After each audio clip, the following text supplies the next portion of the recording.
I used to be a lot more patient with people. And then I had a kid at 47 and something just changed. So I'm bringing this up today because I had a conversation recently with Janelle. We grabbed the baby and we went for a walk to go get coffee at a local cafe.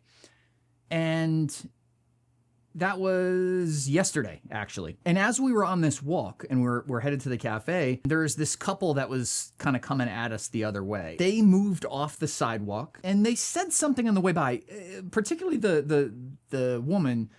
She said something, and I gotta be honest with you, I don't even know if it was English, and if it's not, it's fine. I think it was. Might have been broken or something, but it was like the way she had to make a comment. God, this sounds awful.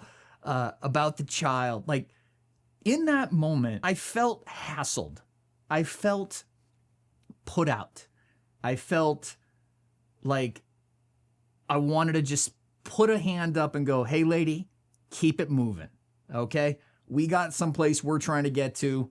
Got the kid here, got the future wife here. I'm not looking for outside conversation. And that brings me to today, because today we went to, we were picking up some groceries. And in the store, you know, we're cashing out. We always do the self-checkout. And the person that sort of monitors the self-checkout for any sort of, I don't know, glitches or issues just comes over and, you know, is all over the baby, asking questions, playing, you know, peekaboo and everything. Now, on the surface, cool, that's great. I work a full-time job. So when I do have time spent with my family, I don't really want to share that time. And I know that sounds awful. And, you know, Janelle had said to me on the walk yesterday, she goes, you used to be the be a nice human guy. And here's what she means by that. I was the guy that used to wear a t-shirt,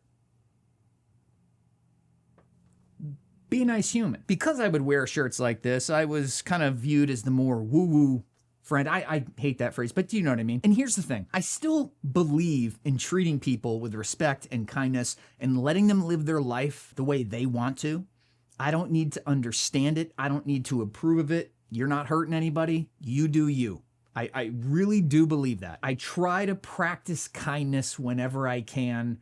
Donate, but do it in secret, stuff like that. But I am finding this like kind of dichotomy where my child, or the birth of my child, has made me incredibly more patient with my child and with my partner. I think that's the switch, you know, at 47 and being a late to the dad game, and middle-aged and you know, with everything that sort of comes with, I've learned strategies to be more patient with people, like, let's say, for example, at work, or more patient in interactions like that. Because now the bulk of my patience and tolerance is aimed inward at the family. You know, and what I mean by that is, you know, like if the baby's fussy and she's crying, she's wailing in the car, and I got a 25-minute car ride, obviously I'm checking on her to make sure there's not, you know, I don't want to say a real issue, but a major issue.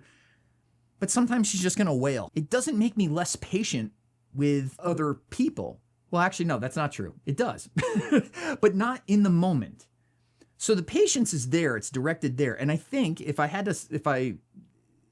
to sort of identify it, I have a suspicion that the tolerance is, you know, you're kind of at 90% all the time with a new baby.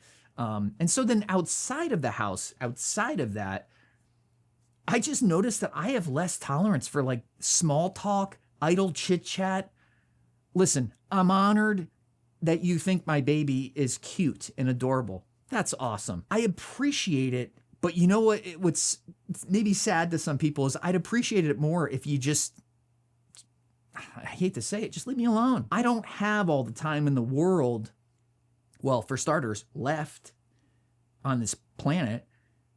But day to day, week to week, you know, when Monday through Friday, I'm gone between my commute and my actual hours. I'm gone 10, 11 hours a day, you know, as are most people. When I come home, you know, that's time for the family. And another example of this is I have caught myself, this is in the last few years, and it's been intensified with the birth of our child. I get real ornery and I get real prickly when we make plans. And I never used to be that. And at 27, I was the guy. Oh, you want to go? Call me last second. You want to go out? You want to go do this? You want to go to a ball game? You want to go to the bar? Whatever. Yeah, let's do it. Go for a motorcycle ride? Oh yeah, let's go. Now, you ask me to do something in 4 weeks, I'm immediately annoyed. And I'm not proud of that. I'm just identifying it. Okay? Because maybe somebody out there sees this and they're like, yeah, me too, man. Like, I don't get it. What changed? And at the end of the day, what I'm really trying to do is make sure that those moments that I'm really frustrated, when I'm losing patience, when I'm losing sort of the tolerance, I just think of my daughter and I think of my fiance and I think about the example that I want to set for her. There's a bunch of things that didn't bother me 10 years ago, 20 years ago. They bother me now. That light turns green and you got 7 cars behind you and we're taking a left and you know it's a quick light, gun it. The second that light turns green, you better be moving. And that's the thing. I at 47, I don't want to care about that because there are bigger things in my life that I have more patience for, much bigger things. But now it's the small stuff that I used to not care about, and it is at times borderline catastrophic. But yeah, I want to own this. I want to identify it. I want to communicate it because I don't want to act on it nearly as much. So every time that I catch myself acting on it, I kind of bring it back to neutral, take a breath, reset the engines, think of something I'm very grateful for. I don't want my daughter to see me lose control and like teach her through osmosis that that's the way you deal with things in life that frustrate you, is just lose your cool, you know? So when I have shared the stories that I've shared or the examples, I'm not outwardly being rude to somebody. In fact, if you saw me if I was inconvenienced by somebody on the street and struck up a conversation, they're probably walking away from that conversation being like, oh, he's a nice guy. But inside, I'm like, oh, Jesus. Yeah, that's at 47. I'm a little scared to see at 57.